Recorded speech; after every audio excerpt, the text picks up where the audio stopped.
big deal is over a giant ant toy.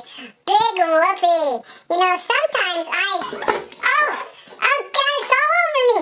Oh, this sugary Pepsi. It's...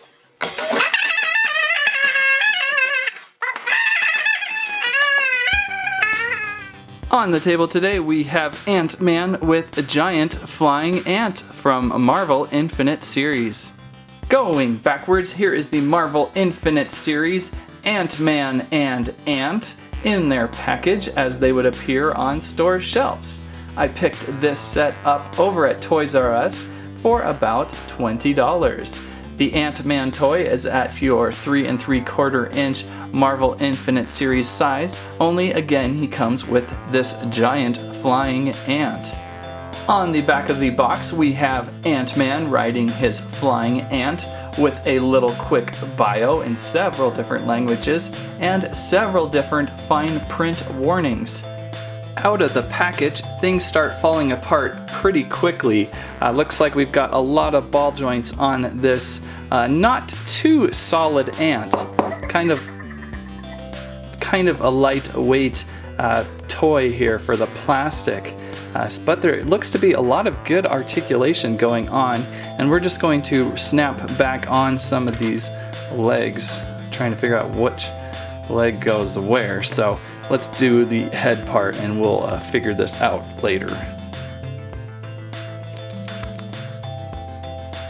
Okay, here we are officially out of the box and reassembled so that things won't fall off, but they will again. We have Ant-Man and Giant Ant on the table. The Giant Ant is pretty cool. Lots of detail to this guy. It's kind of hard to tell on video, but he's got some color to him. He's got black eyes. He's got a little bit of reddish paint here and there on his legs, maybe a little bit of light green down his ant body and backside. So there's a lot of good color to it, and obviously these transparent wings, oh, there goes a leg, so it will happen. I'm sure there's a trick to keeping them in better. Maybe add a little super glue or something around it and let it dry and then replace, or maybe some poster tack might help keep those in, but mine are flying off pretty well. Articulation here and there, actually, surprisingly, on the back here, so you can kind of position this a little bit. Looks like it's on a ball joint as well. Ball joints all over the place. The wings you can do a lot of flapping with, kind of like a dragon, but without all those little action features, so you can really do some great positioning with him if you can be patient with legs falling off. Head being able to fully rotate, there goes his head, but that actually pops on pretty well. Again, a really light plastic with this. Great antennae coming out the side here up front. Mouth is shut closed. Interesting that we didn't have an opening and shut mandible thing. That usually always seems to happen with insect toys, doesn't it? A little number on the bottom here. Just a really great, highly detailed ant. Now maybe we should talk about Ant-Man a little bit. That's probably the hero, right? That you're going to want to know more about too. Let's look at him a little bit closer. And there he is, a typical Marvel Infinite Series toy with quite the bit of articulation and joints for all sorts of action posing, just lots of things going on. Knees are important, this shifty ankle thing. Oh, I broke my ankle again. Oh, man. We've got shoulders, and you could just do pretty much anything with this guy, and that's going to be a lot of important... Well, not everything. I guess he's just like his ant. He has the ability to pop his joints out.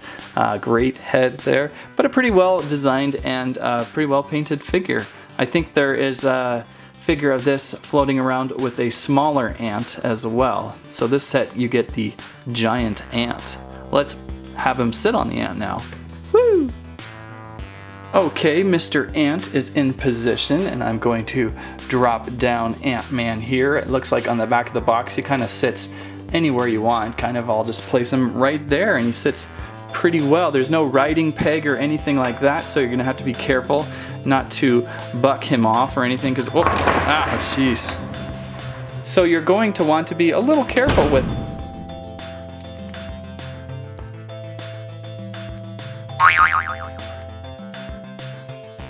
So you're going to want to be a little careful with this toy. You're not going to be able to play hard with it yet unless you figure out a way to reinforce all these ball joints.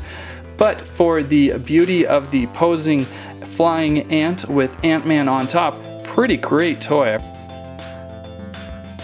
Doing some quick measurements of the toy, we see that this ant is about 10 inches in length, 10 to 11 inches in length. We've got a great wingspan here. Looks like over 12 inches of wingspan, maybe 14 inches of wingspan. And you know, he's about 5 inches tall or something, 4 to 5 with Ant-Man on top.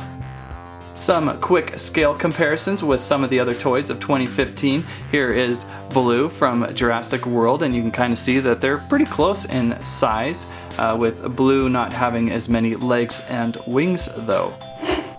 And here is a How to Train Your Dragon Toothless, checking out the ant, doing a quick high five. Oh, lost another leg there. These legs are really becoming a problem, by the way. You can see pretty good in scale, again, size of the wingspan and all that. Ooh, translucent wings. And if you really want to go obscure, here's a 1996 Beast Wars Inferno ant, and they're about the same size. Inferno has a lot of legs on ball joints too, but they stay on. Aha! 1996 technologies to ya! So that is Ant-Man with the giant flying ant, a great looking Ant-Man figure, and a great looking flying ant. Just a extremely fragile flying ant toy. I would only pick up this toy if you're really into Ant-Man and have the patience to have these legs continuously fall off on you. Every time I set him down on the table, I lose a leg. It's really kind of disappointing. See, we lost 2 right there. So you're gonna have to put on your patience hat when playing with this toy. You might just kind of have to hang him from the ceiling or something, or just get the glue gun out. Other than that though, he's pretty cool and very movie realistic, I would imagine. That's what I have to say about that. Can I have my legs back? Yeah, go ahead. Put them up here. Thank you. Thanks for watching Squirrel Stampede. Hello, giant ants. I just want to let you know that this is squirrel territory, and no ants are going to take over my stage.